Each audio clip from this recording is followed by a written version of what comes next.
কাউকে অভিশাপ না দিয়ে, কারো বিরুদ্ধে প্রতিশোধ না নিয়ে, শত্রুর বিরুদ্ধে হুঙ্কার না দিয়ে ক্ষমা করে মৃদু হেসে বলে দিন, আমি তোমাকে কোনো অভিশাপ দেব না, তোমার কোনো ক্ষতিও চাইব না কখনো।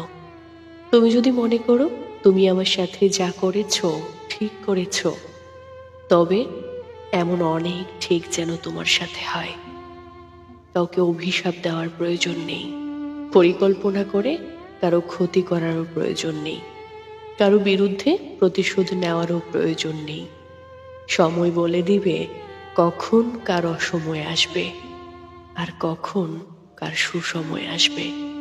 কেউ আপনার ক্ষতি করছে, কেউ আপনাকে চরম অপমান করছে, আপনার বিরুদ্ধে কুৎসা রটিয়েছে, আপনার সাথে খারাপ আচরণ করেছে।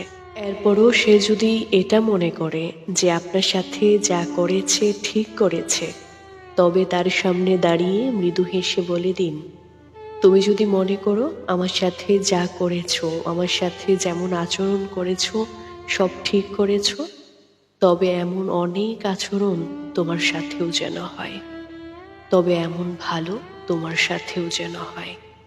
কখনো কখনো প্রতিশোধ না নেওয়াটাই সবচেয়ে বড় প্রতিশোধ হয়ে দাঁড়ায়। হ্যাঁ, কখনো কখনো প্রতিশোধ না নেওয়াটাই সবচেয়ে বড় প্রতিশোধ হয়ে দাঁড়ায়।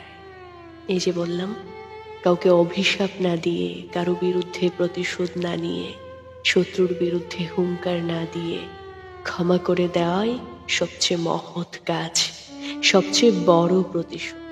ঠিক এই প্রতিশোধটাই নেন।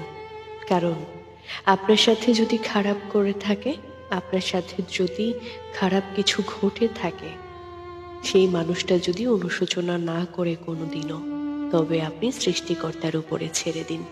কারণ সৃষ্টিকর্তা ছাড় দেন, ছেড়ে দেন না। এক সময় তার সাথেও এমন ঘটবে।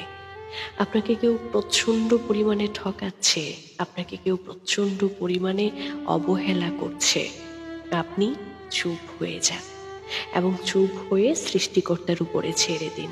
দেখবেন একদিন না একদিন সেই ঠকানো, সেই অবহেলা, সেই খারাপ কিছু তার সাথেও ঘটবে।